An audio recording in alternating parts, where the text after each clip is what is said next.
Hi, everybody. This is Angelo Quinones, and you reach IM Ministries. IM Ministries is designed to give you dependable and accurate answers that come straight from God's holy and inspired word, the Bible. And post-bai means how's it going in modern Greek, and manishma means the same thing in modern Hebrew. So we are attacking the witnesses, so-called Jehovah's Witnesses, idea of annihilation by using, rightly so, Philippians chapter 1, verses 21 through 23, but we're really looking at focusing on the two verses found there, 21 and 23. So let's read that. And I thought I had,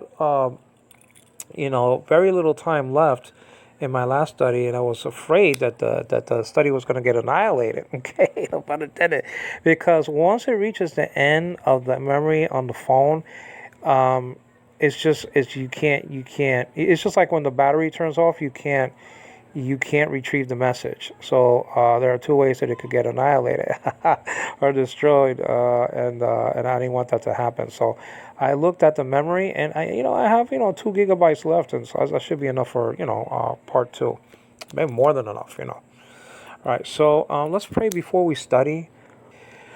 So, guys, this is the coup de grace. This is the key. And so it says over here in the NASB, for to me, emoi in Greek, to live, and that's Zane. We looked at that. Is Christ. Is not there. Christos is. And to die. Okay. And to die, and that's an infinitive, verbal noun, is gain. So to die is gain. If to die was annihilation, why would it be gain? You don't make any sense at the tawa. I was trying to speak like Ricky Ricardo. You don't speak any. You don't speak any sense. No, it's just I'm Spanish, so I could dime on Desi Arnaz. Which actually the commercials.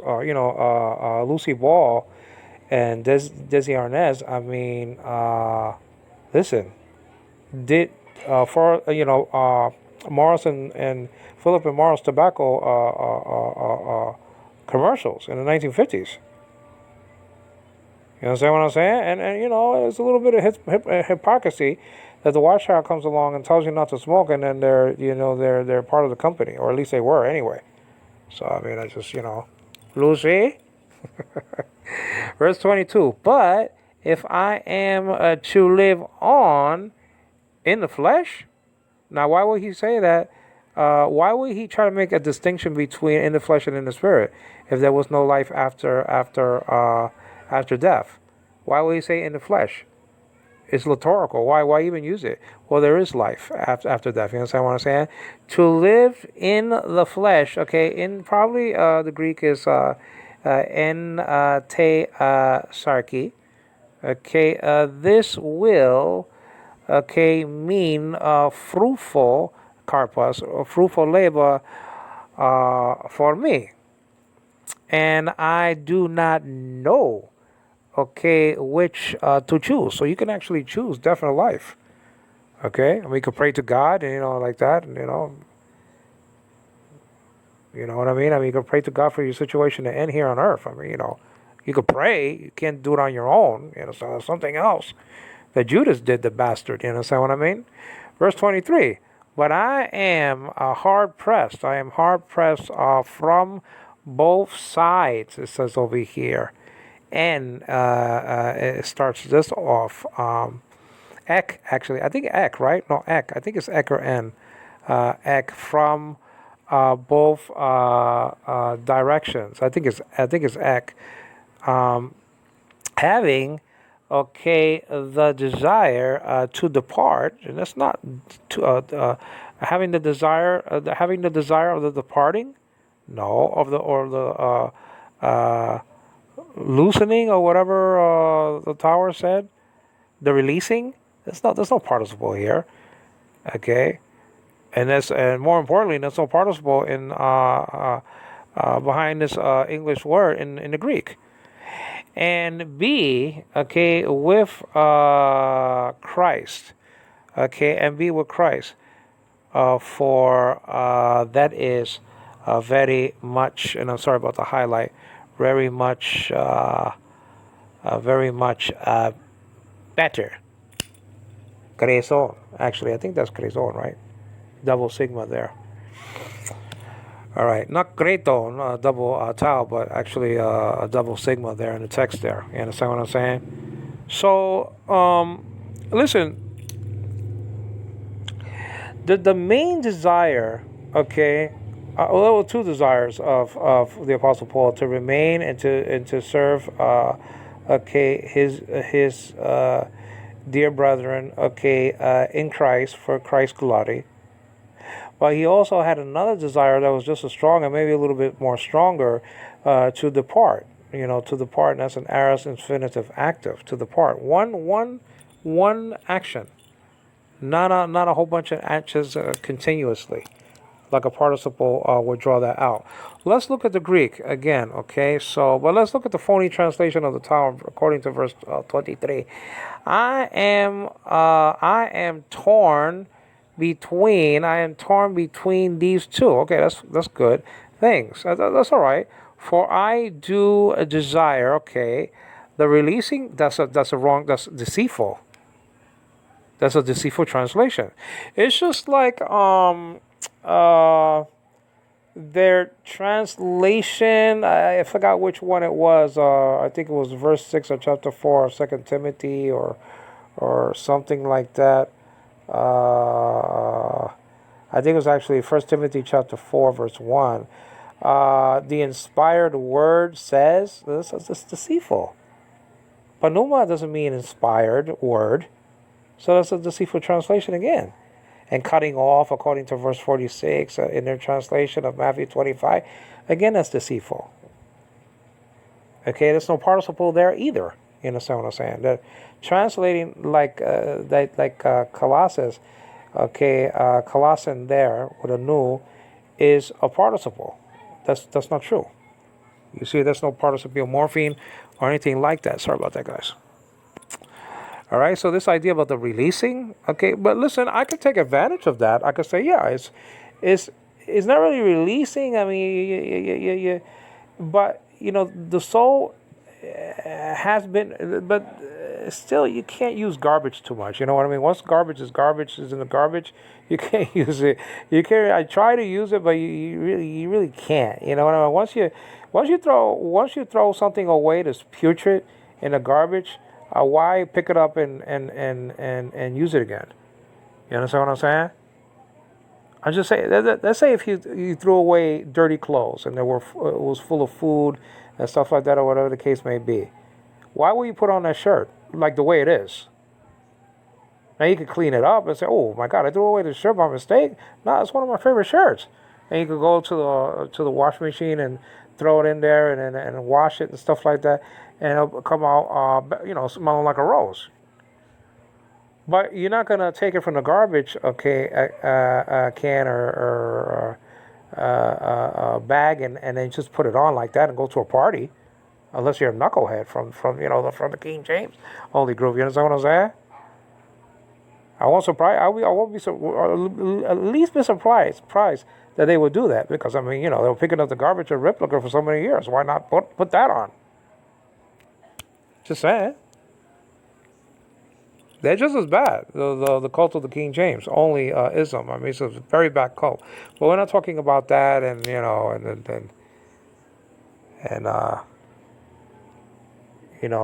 Jesus touched the beer and all this other stuff. Come on, man. I mean, it's a coffin. I mean, goodness gracious, you needed another translation. Thank you got them. You know what I mean? Not that there weren't translations before the King James. You understand what I mean? Well, anyway, Bishop's Bible, Ream's Bible, all this stuff, Matthew's Bible, all this other stuff. You know what I'm saying? William Tyndale Bible. You understand what I'm saying? The Geneva Bible. Anyway, I am torn between these two things. This is translation for I do desire, the releasing. Oh, really, the releasing. Okay, so I mean, man, I'm thinking of picking up that garbage because it smells, though. Now, I gave an example of the tower. They're trying to be like Cinderella, but I forgot one thing. So let me just rewind the tape a little bit and just really tell you guys what I think about Cinderella really describing the tower. They want to go to the ball. They want to be like Mike. They want to be like Ash. So they want to be at the party. You understand what I'm saying? They want to be, they want to insinuate themselves, and call themselves God's people. So, I mean, they have this little, fairy godfather who went to the 7th grade. And so he takes his magic wand, So, and then he goes, oh, I'm your fairy godfather. I want you to go to the ball. Just like I did, before, I died on the train. But that's some other thing. But I want you to be, you can't look like that. You have to, you have to have a dress. So you have to have, a bride's dress, the garments of a bride, because then, Christ is going to throw you out. So I got to change that, got to give you some slippers, and I got to give you, glass ones, by the way. You're going to forget one of them, but, that's all right. Incidentally, I don't know how Cinderella, the slippers didn't turn. Why did the slipper didn't turn? Just because it stayed there? I mean, come on, man. So just why not stay and everything would remain the same? Why everything changed except for a slipper? I don't get that. Just because of the prince, the presence of the prince? Come on, it's not that much stuff. Probably the prince was a frog and he got changed into a prince, and then he had to return back. That's just a deal. But he forgot. But anyway, I mean, so the slipper stayed. So, I mean, but before that, all these the mice, turned into, Jehovah's Witnesses, and then they were the drivers and stuff like that, and the coaches or whatever the case may be. And then, they got some mice from the tower, because it is, it was, basically, 100 years old. I mean, this is from 1909, guys. I mean, goodness gracious. Should be condemned already. It's 114 years old, the Burger King Castle. So, I mean, they got some mice, so they can play around with those, put the magic wand over them, boom, boom, boom. And then you got, horses, you got men, you got the pumpkin, and, even though they don't believe in Halloween, but I don't know that they managed to get one of those. It's hypocrisy anyway. Doesn't make a difference. They could find a pumpkin. I'm pretty sure that some of them even celebrate Halloween, or at least they look at Star Wars as the same. Hypocrisy is the same thing. My friend Mark from Missouri doesn't celebrate Halloween, but he's he looks at he goes to the movies and goes to see Star Wars. Goes to see. My English is breaking apart here in the Philippines. It's departing, no pun intended. But the thing is that I forgot that when all that stuff was going to change. And then Watchtower representative, left a slipper. I forgot to say that the prince didn't go to seek her out. Why? Well, I mean, he took one little sniff of that slipper that the girl from the Watchtower left, and man, it smells. He didn't want to go track everybody and see what foot was slip right into the slipper and marry her. Nah, said the hell with that. I ain't doing that. Literally, the hell with that. Remember what the Apostle Peter said to somebody who wanted to buy the Holy Spirit, well, may you and your money perish. That means may you and your money go to hell. So I forgot to say that the slipper smells. So that way, not literally, but metaphorically at the tower. And so the prince didn't want to track that. So that's just our attitude should be that we're not going to go to the tower. The doctrine smells. Well, so releasing smells too, but I mean, can you really use that though to our advantage? I mean, I guess so. I mean, somebody threw a screwdriver away and it smells. You just clean it up and use it, and just put the screws tight at the tower. You know what I'm saying? Given the old squeezer rule, press, no pun intended, press between the two buds and just screw them tight. You know what I'm saying? So that's just a deal. Oh, sorry about that, guys. Sometimes I talk with my eyes closed. Okay. Releasing? I mean, listen. I guess I can use it. I can use it. I can turn mice into horses. I mean, in a sense, I can use it. I can turn a pumpkin into a carriage for a little while, anyway. I get releasing. But the thing is, it's a participle, so it's hard to use. But you are released, okay, ed. I'll make it into an aorist. So I changed the construction up a little bit. I'll just, polish it up a little bit, the genie bottle, because then they'll be using that, the genie bottle, you understand what I'm saying? Polish up the genie bottle, let the genie come out. Yes, master, 3 wishes.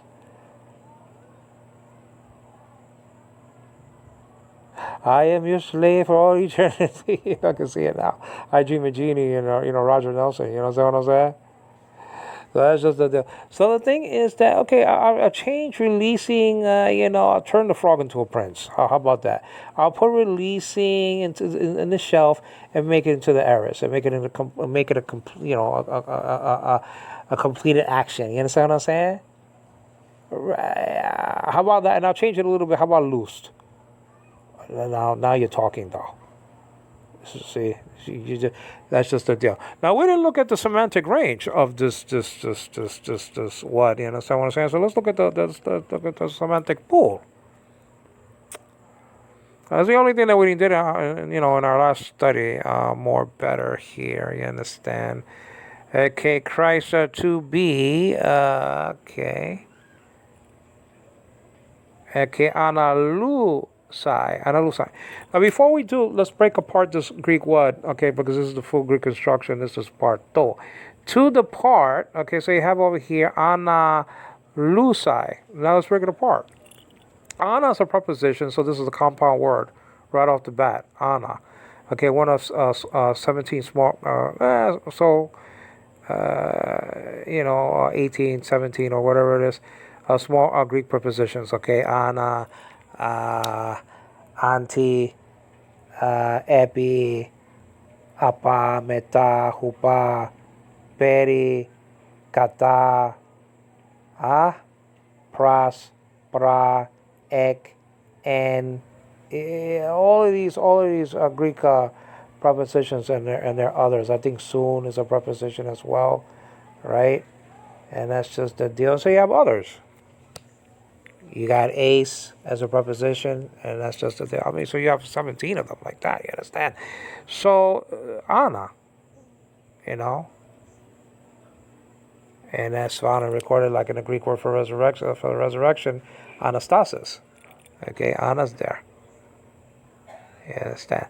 So to the part, this is a verbal noun. Now we said that an infinitive is a verbal noun. So there are nouns, okay, that invaded the verbal system, okay? You understand? So, verbal adjectives, participles, and stuff like that. That can work adjectively or adverbially, you know what I mean? The article is key to identify, okay, to that situation, which one it is. Now, to depart doesn't say I desire the departing, or whatever the case may be. Okay, and with, it says over here. But let's look at the semantic range of analu side. But before I do, let me complete the analysis, the parsing, if you will. Ana is a participle. Okay, fine. Alpha, nu, alpha. Okay, with a soft-breathing marker over the first alpha. Alpha means rising, by the way, to rise. That's what alpha means. It's perfect for the resurrection, first letter in the resurrection, anastasis. So the alpha means rising. All of these Greek letters mean something, okay? Like, for example, the sigma over there means to synchronize, okay? So that's just it. Ana, and then lu. What about lu? Well, that's a aorist, okay, tense stem, and they use the present tense stem to form the aorist tense stem, right? And so that's lu. Luo, I lose. Okay, you understand what I'm saying? Actually, the lexical form is analuo. See, from luo, I lose. But they just added the preposition. So that's the second part of this Greek word. And then you have the infinitive morpheme, because you're going to need something as a clue indicating to you and to me what is the construction. So all of these are morphemes. All of these are forms. The preposition is a form. The stem is a form. The stem is what contains the meaning loose. Okay, the stem. You understand what I'm saying? Lego. Okay, I say. Leg is the stem of that Greek word. Okay, you understand? Now, apple. I said, or whatever. Okay, so ep is the stem over there. You understand what I'm saying? Omega means nothing to some people. To some others, it is a primary active personal ending. To depart. And then psi is an infinitive morpheme, like I said before, and that's the first aorist. First is active and is aorist. It's an active and aorist infinitive morpheme, a form. So when you see psi, you're taught, okay, in a verb like this, especially when it has an article, okay, because you do have my, psi, tai, and sometimes you don't see psi all the time. It's actually a. But you do see psi a lot, and it doesn't have to do anything with an infinitive. Sometimes when a word uses that same construction, that's the problem. Okay. But psi is very helpful as a clue that this is an infinitive. Okay, so when you're looking at psi, write that, oh, that's an infinitive morpheme. Okay, and especially when it has the article in front of the a verb, like I said before. Okay, had to be da, right? Da there, da's there, right in front of the verbal noun. Okay, ana lusai.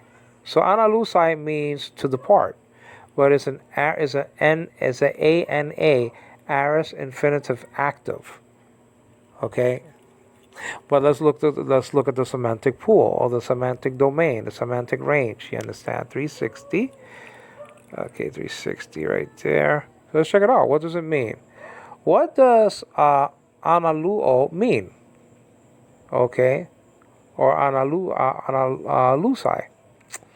What does it mean? Well, definition. Okay, to unloose. Not unloosing, but to unloose. Unloose for departure. Depart. Return.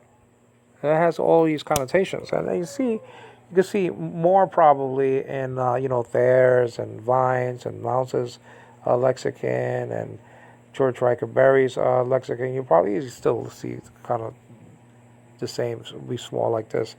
And then United Bible Society's pocket Greek lexicon, something that I couldn't read for the longest time when I was starting off on Greek.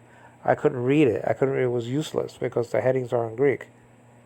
Now picking that up, and I can't pick it up now. I left it at home, to my chagrin, back in New York and in the United States of America. I mean, I could just pick it up and breeze right through it.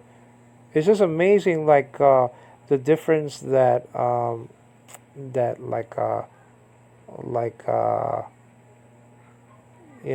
20 years or 30 years, the big difference between just being interested in buying a lexicon and it's in Greek, except for the definitions, and you can't even read it.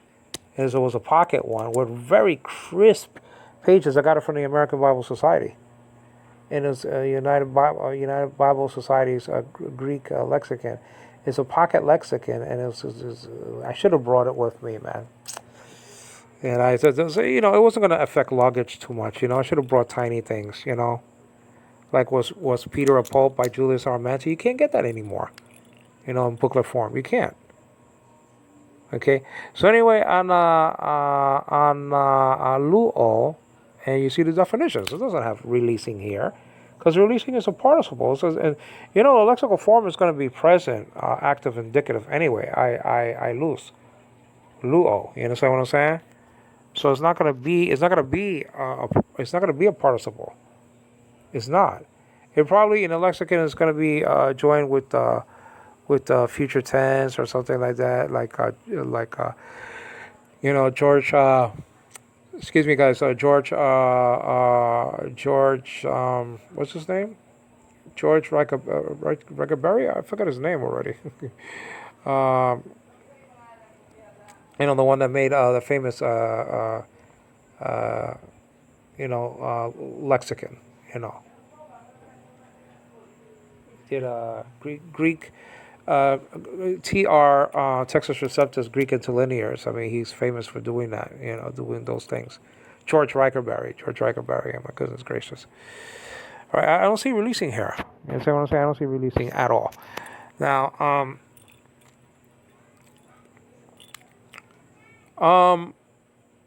listen. There's no such thing as annihilation. You understand?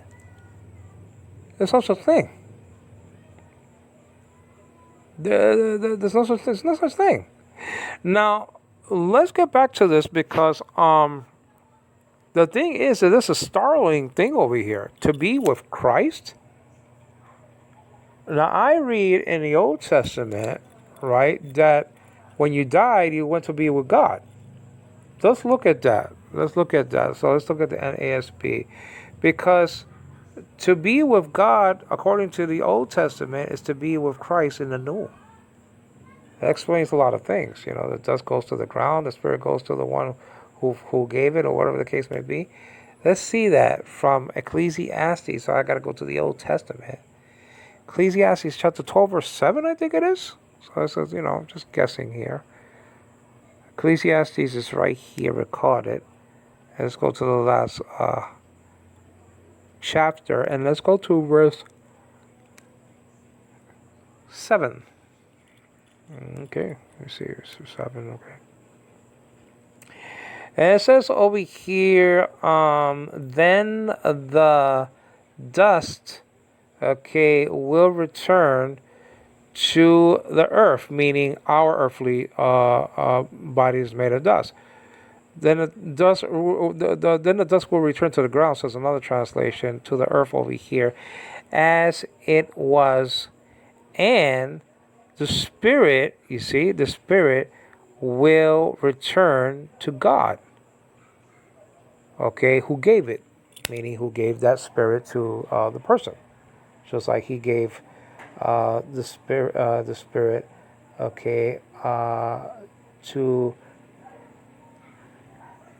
to Adam's body. Jesus mimicked that when he breathed into the disciples. It's only found in John's Gospel, the Eagle Gospel, or the Jesus as Jehovah Gospel. It's only found there, verse 22 of chapter 20. You understand what I'm saying? Receive the Holy Spirit. Receive the Holy Spirit. That's what Jesus said to the disciples as he mimics the same thing that he did in the Old Testament, in the book of Genesis. You understand what I'm saying?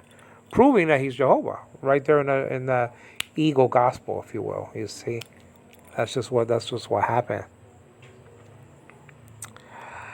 And so that's just the deal. So this soul has to give an account. It says over here, then the dust will return to the ground or return to the earth as it was. And the spirit goes to another location though. The spirit will return not to the dust, but the spirit will return to God who gave it. You see? That's just it. But it says in the New Testament, you understand what I'm saying? In verse 23, now remember this says this is going to return to God. Now, let's go to, let's go to the New Testament, you see. Let's go to the New Testament. And let's go to Philippians. Philippians chapter 1 and verse, I think, let's see what verse it is, like verse 23, isn't it though? Remember it says, will return. The spirit will return to, okay, to God. It wasn't annihilated. It returned to God. You understand what I'm saying?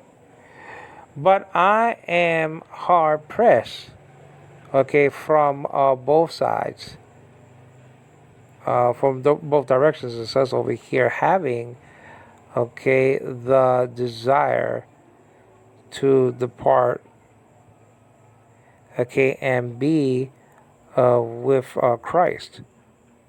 Wait a minute, but I thought it said that when you are loosed from your body, you return to God. That means there's only one meaning. There's only one meaning, that Jesus is God. He's God then. He added unto himself an additional nature, which I call nature B or nature 2. And he tabernacled among us, and we beheld his glory. You see what I'm saying? So actually, this corroborates our confirms our claims that there is no annihilation. I mean, listen, the dust goes back to the ground. From dust you are, and to dust you shall return. But look at the evidence. It says it will return. The dust will return to the ground, but the spirit to God. Return to God, who gave it. But we do not belong to those who shrink or draw back and are destroyed, but to those who have faith and are saved. All right, it says over here, okay, to the preserving. Look at that, preserving. The preservations of the saints right here. Okay, peri poi essen. Peri poi essen. Huh? Peri poi essen. It says over here. And that's a aorist. That's an aorist. No, that's not aorist. This is accusative feminine singular. Okay, that's just it.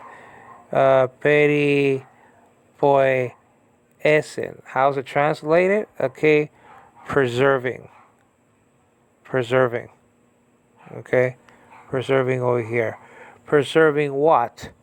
Preserving of the soul. Of the is not their soul is. Okay, psuches. My mouth is dry. I can't say the ch sound. Okay, psuches. Okay, from psuche, which is a first declension word from the lexicon, spelled out psi. Okay, that's a PS letter in Greek. Upsilon nowadays called epsilon, chi, and eta nowadays called eta. Psuche.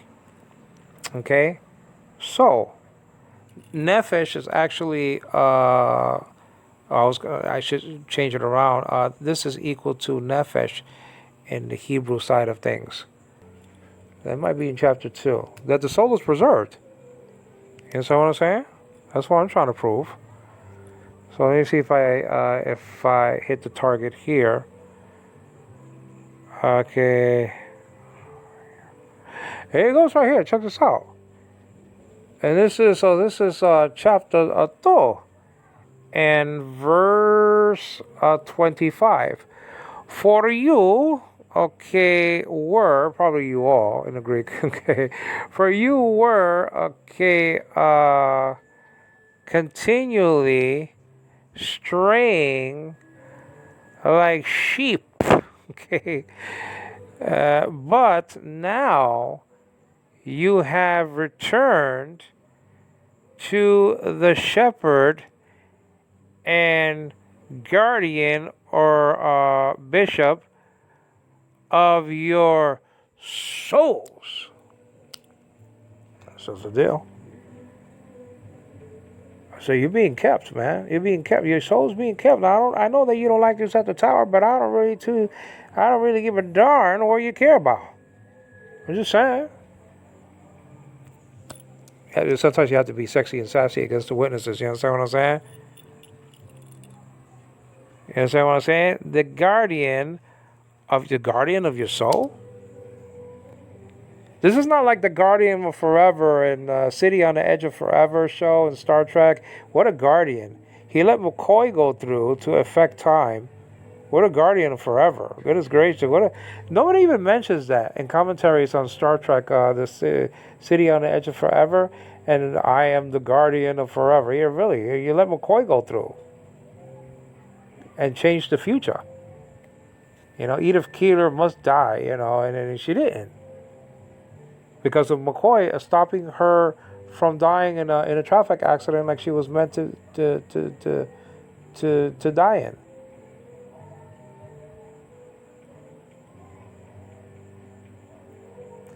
That's just the deal. So he's the bishop of our souls. I mean, come on, man.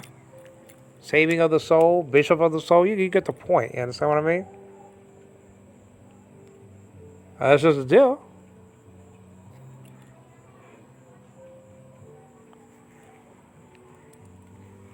You understand what I'm saying? I mean, that's just a deal. Now, so let's look at the English again. Okay, so let's go to Philippians and see if we could draw any other nectarine out of the, some more, juice from the sap from the tree. You understand what I'm saying? Let's just see. Let's just see and make sure that I have it right. Okay, Philippians, you understand? Galatians, Philippians, right here. You see, chapter 1. You see, chapter 1.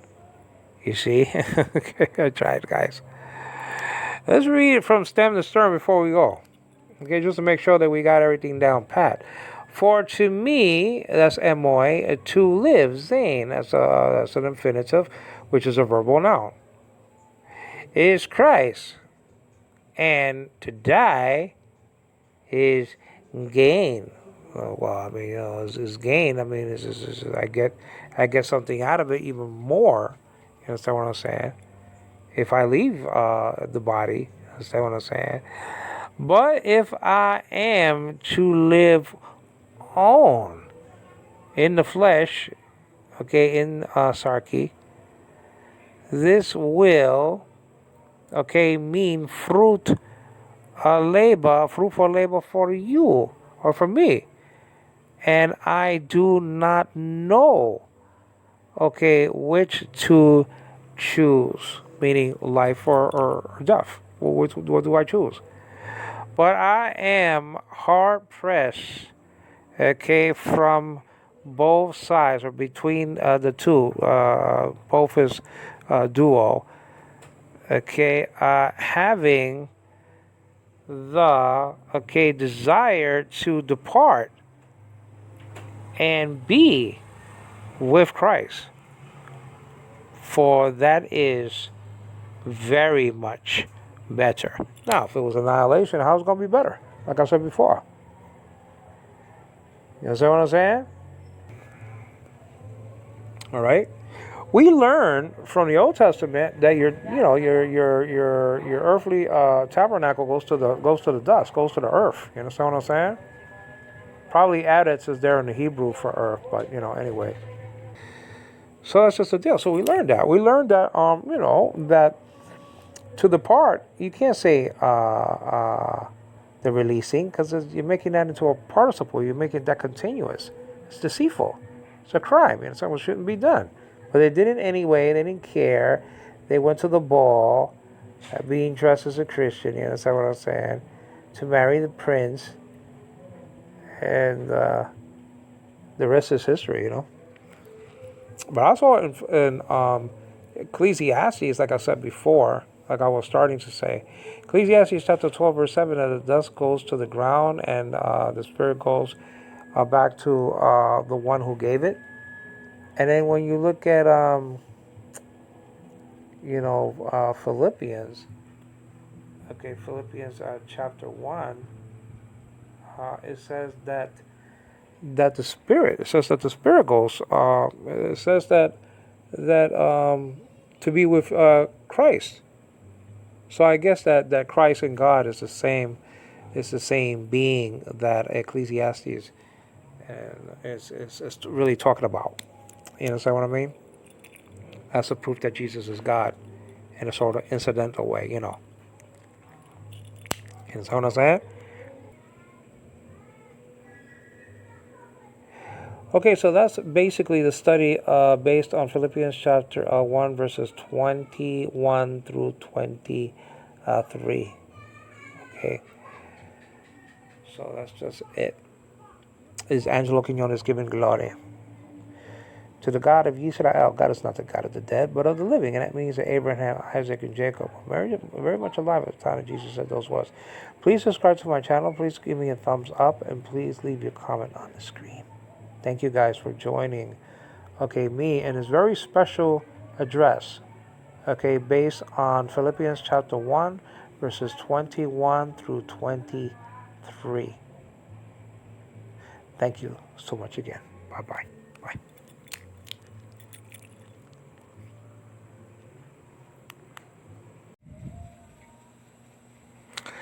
Well, hi everybody. This is Angelo Quinones. So I hope you enjoyed the message. It's too bad that I was falling asleep at the end of it. Obviously, I was groggy. And the funny thing, when I was debating a JW called Mark from Missouri, named Mark from Missouri, actually, I fell asleep during a debate. And I fell asleep, I think it was 2 or 3 times, and I was snoring. And I remember, trying to give him time and everything like that in a debate. And I was just so tired because I came back from work. It was like 10 o'clock in the night or something like that. And I had to get up like the next day to go to work like 3 o'clock in the morning or whatever it was. So I was just dead tired. And I fell asleep like 2 or 3 times in the debate. And obviously I was groggy, but I kept it anyway because I mean it has to do with something that's very, very important in trying to prove that there's no annihilation of the soul. The last verses of Hebrews chapter 10 and First Peter chapter 2. I mean, it says that our soul is going to be kept. It's going to be saved. It's going to be safe. And so that's just and nothing can separate us from the love of God, which is in Christ Jesus our Lord, and that's recorded in Romans chapter 8. I didn't even give that. Well, I think I gave it in another session, but I didn't give it in this actual version of the discussion. And so I'm sorry that I was groggy. I'm sorry that I was slow. But sometimes what happens is that I do Bible studies late in the night, and like 12 o'clock or 1 o'clock or 11 o'clock or whatever it is. And I just, I'm just out of it. I'm so tired. But hopefully, you gleaned a lot out of it from Philippians, our text, Philippians chapter 1, verses 21 through 23, but actually really concentrating on verses 21 and 23 and the constructions, which is really my aim for you guys to know the construction of these things, to know the text, to know how to find them, to know the deal, but actually to know the constructions just in case Jehovah's Witnesses ask you certain questions about the Greek, and then if you won't know the constructions, you're gonna fail in a debating campaign. I think that we should all be strong in the original languages of the Bible to actually confront unbelievers. I think that's the only way to go. You know, the English helps and everything like that, but people nowadays want to know more about their Bibles. The background, what makes it tick.